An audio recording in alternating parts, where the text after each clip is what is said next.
और अब हम लोगों को इतनी परेशानी होगी कि कोई बच्चा भी बाहर नहीं निकल सकते, कहीं जा नहीं सकते, हम इतना पानी भरा हुआ सड़कों पर। एमएलए भी नहीं आते और विधायक भी अगर नहीं आते यहाँ पर, तो उसके लिए आगे के लिए फिर कार्रवाई हम भी फिर अपने हिसाब से ही करेंगे और आगे फिर उम्मीद ना रखें कि आम आदमी पार्टी यहाँ से सैनिक नगर से जीत पाएगी।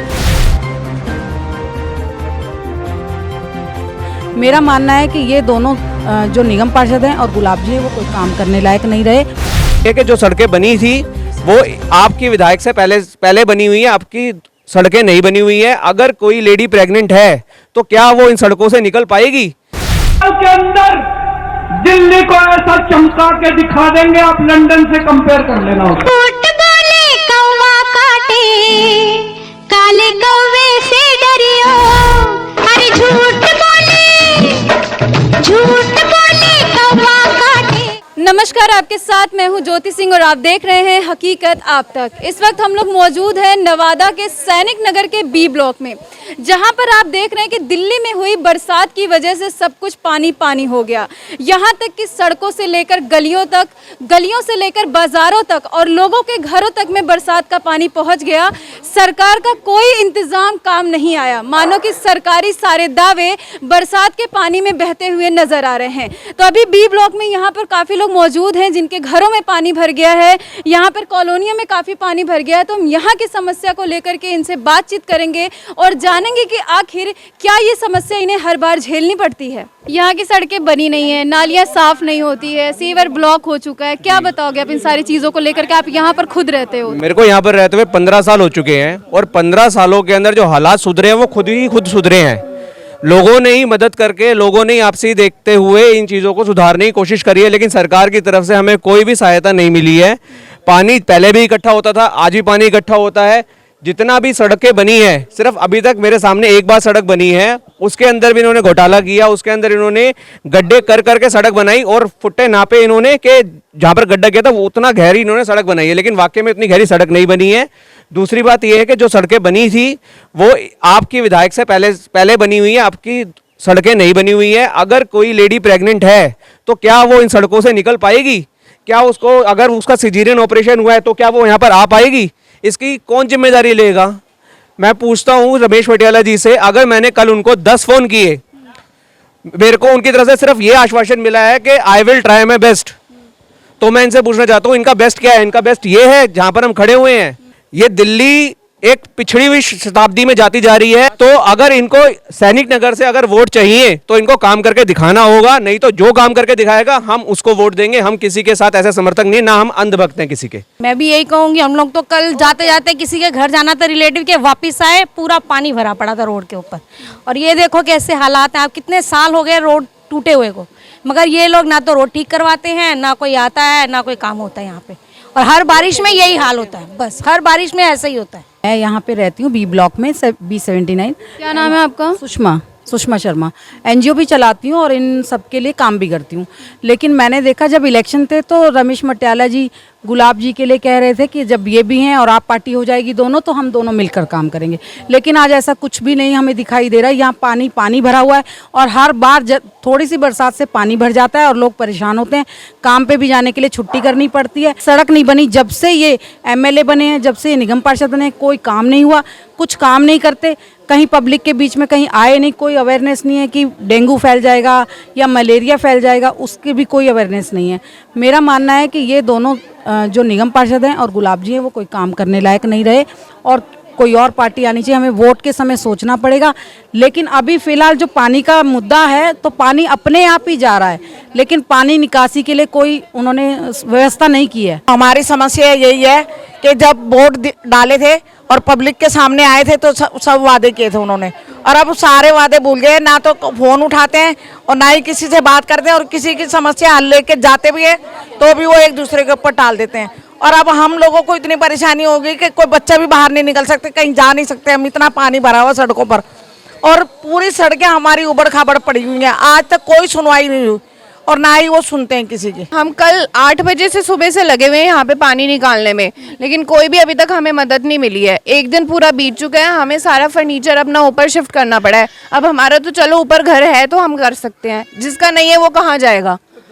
बहुत दिक्कत है। आप देखिए अंदर जाके, आपने घर में देखा होगा तो हम कल से मदद मांगने की कोशिश कर रहे हैं। हमने रमेश मटियाला जी को भी कॉल करा है। आंटी जी, आपने अभी बताया कि आपने निगम पार्षद रमेश जी को फोन किया था, क्या जवाब उनका आया आपका? कल उनका जवाब ये आया कि आपके जो विधायक हैं उनसे बात करिए, हमारा इससे कोई लेना देना नहीं है। उन्होंने ये बोल दिया कि हमारा इसमें कोई लेना देना नहीं है, आप डूबो चाहे कुछ भी करो। यहाँ सैनिक नगर ने कम से कम, मैं तो कहता हूँ कि 80% लोगों ने आम आदमी पार्टी पर ही फेथ किया है और शायद करेंगे भी, अगर ये आगे ठीक ढंग से अगर ऐसा रवैया रखेंगे तो। लेकिन अगर सुनवाई नहीं करेंगे, एमएलए भी नहीं आते और विधायक भी अगर नहीं आते यहाँ पर, तो उसके लिए आगे के लिए फिर कार्रवाई हम भी फिर अपने हिसाब से ही करेंगे और आगे फिर उम्मीद ना रखें कि आम आदमी पार्टी यहाँ से सैनिक नगर से जीत पाएगी।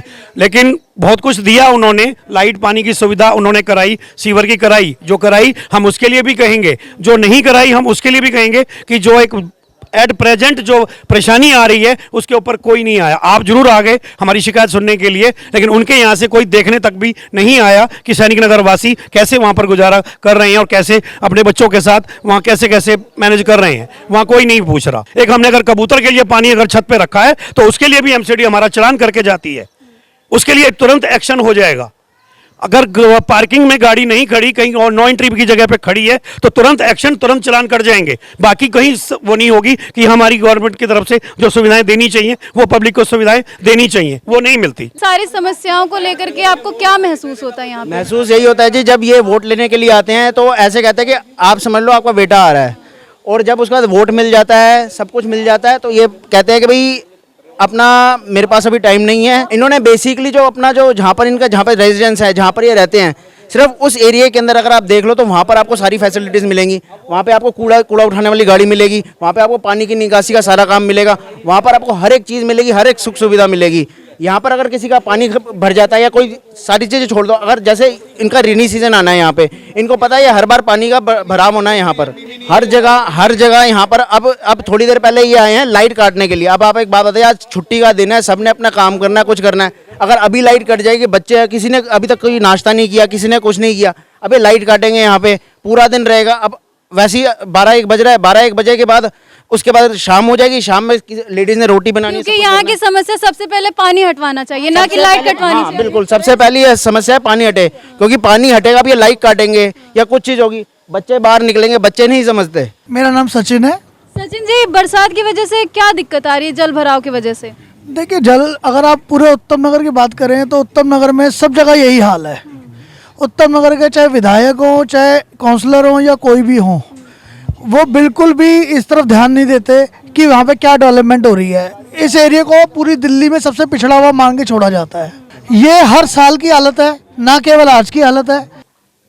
अंकल जी, यहाँ पर पानी भरा हुआ है और पीछे ट्रांसफार्मर का पूरा सेटअप लगा हुआ है, तो कहीं ना कहीं अगर जो भी पानी का चढ़ाव है वो अगर ज़्यादा हुआ तो पूरे एरिया में करंट फैल सकता है। इसको लेकर के क्या बताओगे आप? इसके बारे में मैं ये कहना चाहता हूँ कि इसमें पानी का अगर 2 इंच और पानी बढ़ गया तो पूरी कॉलोनी में करंट फैल जाएगा पानी के अंदर, और जो भी पानी को छुएगा वो इलेक्ट्रिक्यूटेड हो जाएगा, और कितने लोग मरेंगे ये मुझे नहीं पता। अब सुनिए कि क्या कह रहे हो। एमसीडी की तुरंत।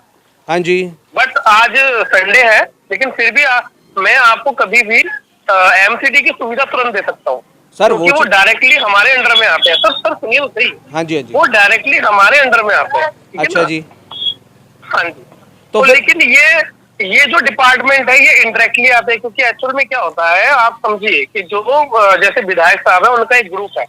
अच्छा जी। तो उनको जो डिपार्टमेंट हैंडल करते हैं वो डायरेक्टली काम कर सकते हैं। जी। अब मैं उनके ग्रुप में वो नहीं। आप अभी देख सकते हैं कि यहाँ पर जो दीपक निगम एसटी वेलफेयर बोर्ड दिल्ली सरकार से हैं, अभी थोड़ी देर पहले इनसे ही फोन पर बातचीत हो रही थी, लेकिन वो अपने आगे किसी की बात सुनने को तैयार नहीं है। तो आप खुद सोच सकते हैं कि जब इन्हीं लोग की जिम्मेदारी है जनता की सुनने की, समस्याओं को दूर करने की, तो जब यही लोग पीछे हट रहे हैं तो आखिर यहाँ की समस्याओं का क्या होगा। तो विधायक जी से, निगम पार्षद जी से, यहाँ की जनता के साथ साथ मैं खुद अपनी टीम की, अपने चैनल की तरफ से गुजारिश करना चाह रही हूँ कि आप प्लीज, आपसे रिक्वेस्ट है कि यहाँ की जनता की समस्याओं को दूर करिए और यहाँ पे जितनी भी जगहों पर पानी का जल भरा हो रहा है उस पर ध्यान दीजिए। आप भी इस वीडियो को ज़्यादा से ज़्यादा शेयर करिए ताकि यहाँ पे जितने भी लोग हैं उनको इस समस्या से निजात मिल सके। साथ ही मेरे साथ बने रहने के लिए आपका बेहद शुक्रिया। मैं ज्योति, कैमरा पर्सन शोभित के साथ हकीकत आप तक।